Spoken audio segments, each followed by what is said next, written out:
Kawan, Taiwan gimana nih? Hari kedua tuh latihan militernya Cina.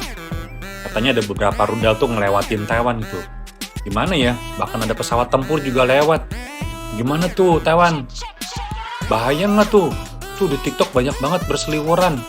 Halo guys, kembali lagi bersama dengan Agung. Yuk kita simak nih, apa kata netizen Indonesia yang tinggal di Taiwan.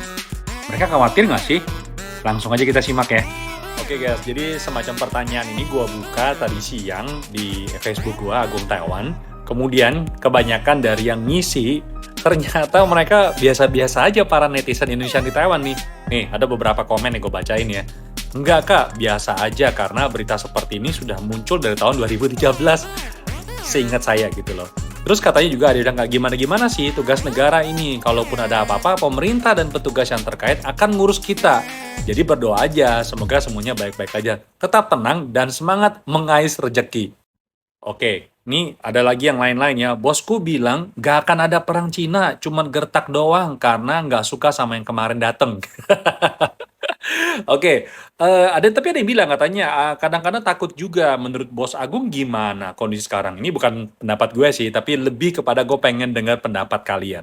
Nah, ini juga ada netizen yang iseng. Saya lebih khawatir jika dia di-inbox oleh laki-laki selain saya. Aduh, tepuk jidat. Terus yang di bawah ini nulisnya apa? Nyantai aja, cuma khawatir kalau gajiku bulan ini nggak cukup buat bayar utang. Aduh.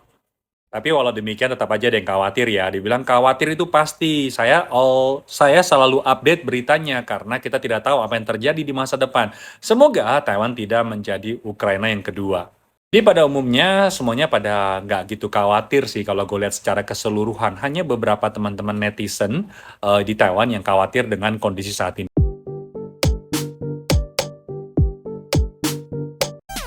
Bagaimana sih perkembangan kenaikan gaji informal? Kok belum ada kelanjutannya ya? Terus para CPNI kapan bisa berangkat ke Taiwan? Lalu yang ketiga soal pembebasan biaya penempatan. Ini gimana sih?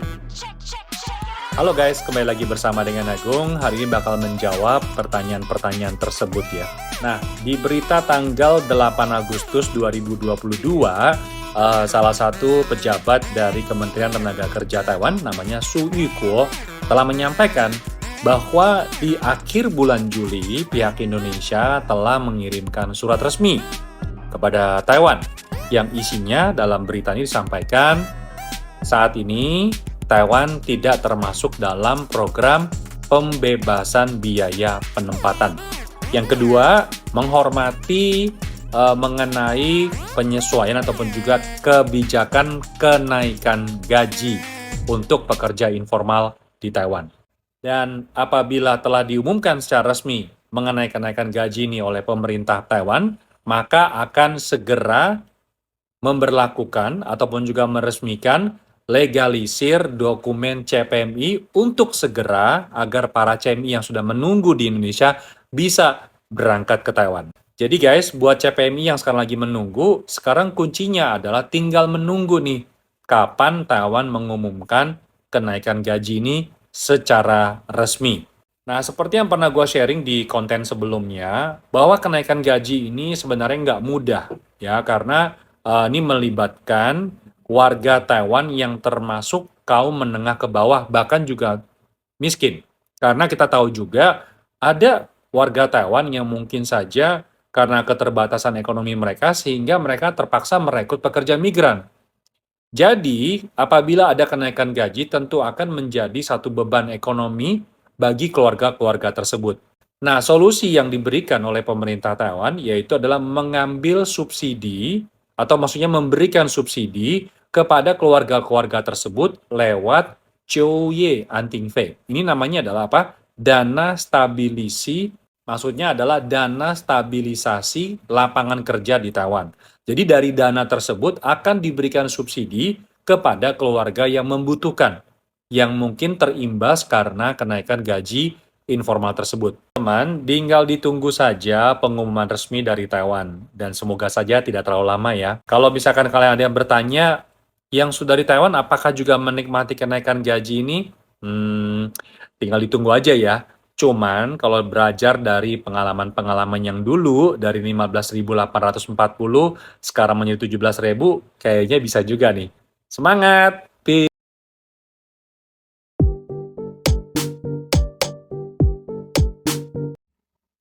Halo guys, soal gaji di Taiwan untuk CPMI gimana kabar terbarunya di tanggal 10 Agustus 2022?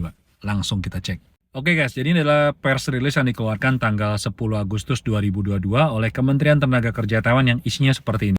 Yaitu yang pertama, per tanggal 10 Agustus untuk CPMI yang baru ataupun juga pindah majikan, gajinya akan berubah menjadi dari 17.000 menjadi 20.000 dolar Taiwan. Kemudian disampaikan untuk keluarga menengah ke bawah setiap bulannya itu bisa mendapatkan subsidi maksimum per bulannya 3.000 dolar Taiwan.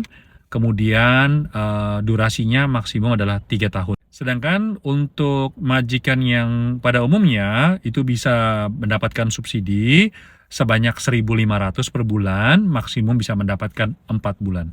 Sedangkan di paragraf kedua, yang paling ada hubungannya sama kita, yaitu adalah untuk CPMI yang baru, walaupun dia gaji pertamanya itu di kontrak pertama 20.000, tetapi pemerintah Taiwan itu menyarankan kepada majikan untuk melanjutkan di kontrak kedua, setiap bulannya dinaikkan 1.000 NT, yaitu adalah 21.000. Itu untuk kontrak yang kedua.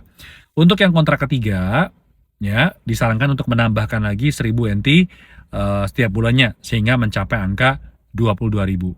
Jadi artinya kalau misalkan saran itu diterima oleh si majikan ini, tentu saja gaji CPMI yang datang baru ini untuk kedepannya itu bisa mencapai dengan 22.000. Tapi teman-teman sekalian, sekali lagi kontrak kerja itu di Taiwan sendiri itu tidak semacam ada ikatan hukum, tetapi adalah satu kesepakatan antara si majikan dengan si pegawai. Jadi tidak bisa tuh pemerintah Taiwan tuh mengharuskan. Nah itu nggak mereka di dalam dalam pers release ini tidak dikatakan mengharuskan. Jadi ini sebuah saran. Tapi gue yakin sih ya pasti akan ada penyesuaian sehingga nggak usah khawatir. Buat teman-teman yang lama akan pikir, aduh ini gimana nih kok yang lama kok nggak ada ya. Nah sebenarnya nggak usah khawatir. Untuk yang lama teman-teman bisa tetap negosiasi, bicara kepada majikan untuk melakukan perubahan ataupun juga kenaikan gaji sesuai dengan kinerja apa yang kalian sudah lakukan ataupun juga kalian kerjakan selama beberapa tahun ini, oke? Karena kalau misalkan kalian tidak bisa mendapatkan keinginan kalian, si majikan ini pasti akan berpikir juga dong.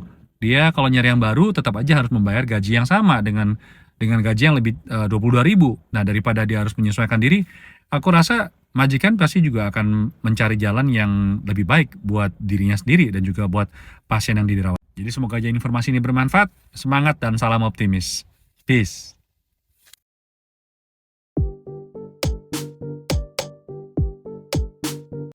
Terima kasih ya yang udah nonton. Nantikan videoku selanjutnya. Wassalamualaikum. Jangan lupa subscribe ya dan tekan lonceng notifikasinya.